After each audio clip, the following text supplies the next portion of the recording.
Today, we're covering the fundamentals of the backhand drive. The first key point for the backhand drive is your stance. Compared to your forehand, you need to stand closer to the table for your backhand. Many players have a large backhand swing because they stand too far back. When the opponent's ball is short, this forces you to reach and push the ball awkwardly. My ideal stance for the backhand drive is to rest the racket against the edge of the table, with about 1 arm's length between your body and the table's edge. This is the optimal position. For the forehand, aim for a full upper arm's distance. But for the backhand, a forearm's distance is best. Many players stand incorrectly to favor their forehand, which leaves their backhand vulnerable. In a match, an opponent will see this and attack your backhand.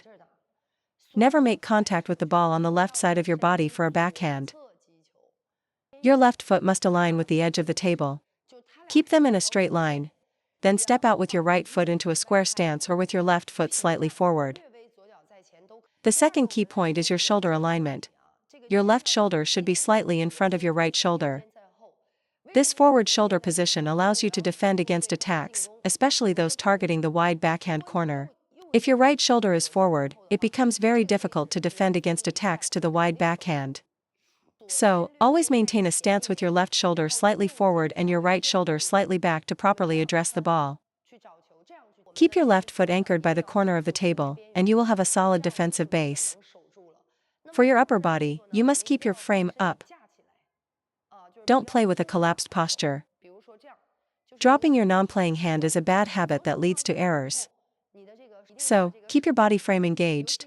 Your non-playing hand should be up to guard that side of your body, with both hands at roughly elbow height. This helps you cover incoming shots close to both sides of your body. Next, let's discuss your body posture and the relationship between the backhand drive, the backhand rip, and the backhand loop. First, let me demonstrate. This is a backhand drive. This is a backhand rip. And this is a backhand loop. In a counter rally, the stroke becomes more compact. That's a rip or quick topspin. A full backhand loop corresponds to a forehand loop. It has a larger backswing and requires perfect timing. Trying to loop from the backhand in a fast rally will often get you jammed. This is why a backhand counter loop isn't a primary defensive shot. While you can practice it, the risk in a match is too high. A rip, block, or quick counter drive is much more stable. The backhand rip is essentially the equivalent of a forehand loop or forehand topspin. The backhand is naturally faster because the stroke is more compact and executed in front of the body. So, think of the rip as a type of quick loop. It's a friction-based shot that is a slightly larger, more spin-oriented version of a basic drive. So, if you want to advance your backhand, you must learn the backhand rip, not the full backhand loop. If you rely on a big loop, a fast ball from your opponent will leave you no time to execute it. Even if you manage one shot, a quick block from them will disrupt your recovery for the next ball.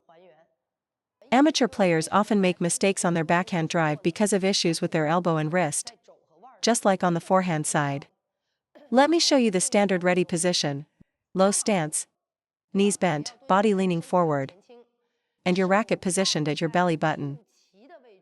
To be clear, this belly button height is when you are in your low stance. If you stand up straight, this position is too low.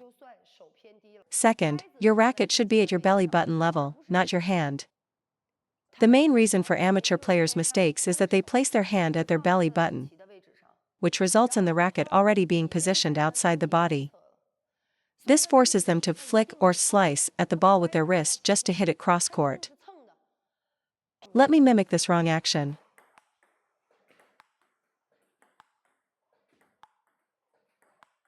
The third point is about distance from your body. This advice applies to short pips and medium pips players as well, as the drive mechanics are the same. This does not apply to long pips. During your backhand backswing, don't bring the racket too close to your body. For a rip, you can be a bit closer. But for a drive, keep your hand slightly further away from your body. After the shot, recover to that position. Don't let your hand get too close. The reason you get jammed on the backhand is that when you're too close, you can only push forward, which slows down your swing speed.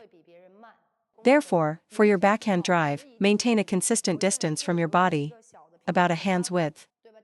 Always recover to this point instead of pulling back to your chest. Otherwise, you'll get slower with each shot and eventually be overwhelmed. Holding your racket at this distance ensures the fastest possible recovery time, as the backhand relies on speed and brushing the ball. Because the motion is compact, its power potential is limited. So, don't get too close to your body. Always maintain about a palm's distance on recovery. That's the optimal backhand distance. For both penhold and shakehand grips, the tip of your racket should point sideways during the backswing. Pointing the racket head upwards is incorrect. Most shakehand players tend to push with their wrist, while penhold players tend to drop their wrist. You must fix this habit. For a backhand drive, your wrist needs to be firm, with the racket head pointing to your side. To execute the shot, use your elbow as a pivot. First, push your upper arm and forearm forward for about half the stroke. The specific proportion depends on the incoming ball. And then rotate the forearm externally. After this rotation, you'll see the racket head is no longer pointing sideways but is now pointing forward and upward, towards the 10 or 11 o'clock position. Let me demonstrate.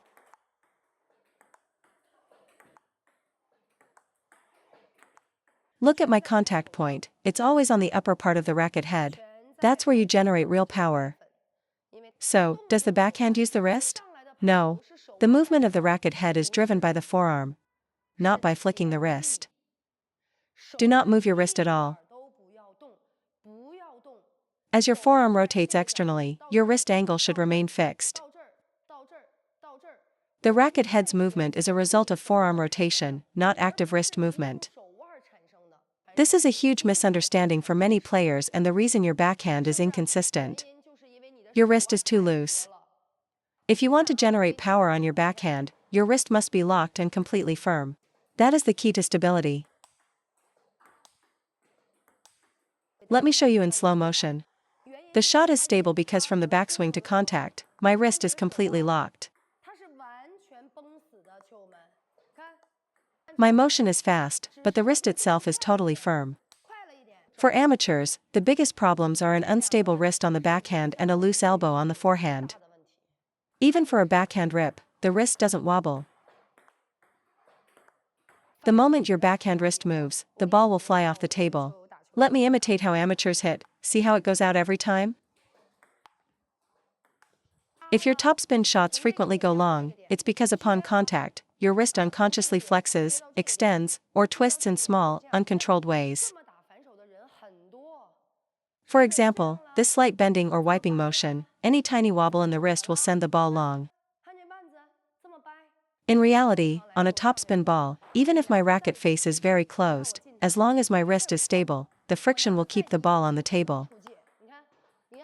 This is because the backhand stroke moves away from the body, whereas the forehand moves towards it. For the backhand drive, do not use your wrist. Even for a rip, you only use a tiny bit of finger and wrist pressure at the moment of contact. The rest of the follow-through has a fixed wrist. No professional player hits a backhand with a floppy wrist. They all play with a firm, hooked wrist, using it as a solid lever to rip the ball.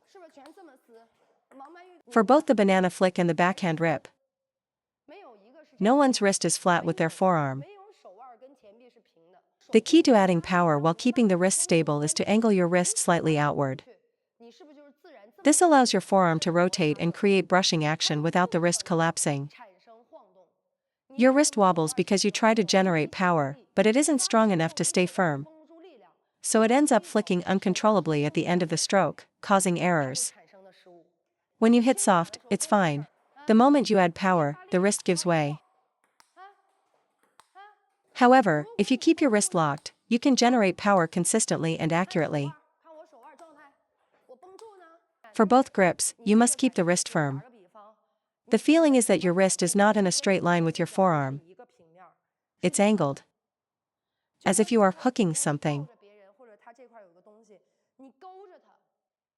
Maintain this hooked wrist position, always angled slightly outward. This applies to all backhand shots, flick, banana flick, loop, and drive. Hook the wrist on the backswing, through contact, and in the follow-through. This is the entire framework. My backhand is strong because my wrist moves as one unit with my forearm's rotation. In contrast, many amateurs have a wrist that moves independently and inconsistently. Fifth, let's talk about the mechanical framework of the backhand stroke. You must practice this sequence. Set your elbow, pivot from the elbow, and rotate your forearm outward. When your elbow is stable, the external rotation of your forearm will naturally create a perfect arc with the tip of your racket. This arc is not made by swinging your whole arm. If you try to swing from the shoulder, you'll hit the ball with the wrong part of the racket and have no feel. The arc is created by the racket head. This movement is driven by your forearm rotating around a stable elbow. Watch this shot. My wrist is still, the power comes from the forearm rotating around my fixed elbow. This rotation makes the racket head trace a natural arc. Once you get your racket head moving in this arc, your backhand drive will naturally become a consistent, arcing shot. This principle of racket head rotation applies to the drive, the rip, the topspin, and looping against backspin. When looping backspin, the motion comes from the same backhand drive mechanic. You just make the swing bigger and start lower, but the path of the racket head is the same. All my power comes from the racket head. If I'm not confident, I focus on brushing with the racket head for more spin. If I'm confident, I engage my body for more speed. The reason you can't generate power when looping backspin is that your basic backhand drive is just a push. Your loop is just a bigger push, which is ineffective. Don't you want to attack with your backhand? Don't you want that explosive, whip-like power? A general on a horse charges forward, leading with the tip of his sword. Your racket head is the sword tip, you have to get it rotating forward. That's how you create space and power for your backhand. If your racket head isn't rotating, trying to loop backspin will feel awkward. It's like trying to play a forehand by just pushing with a locked-up wrist.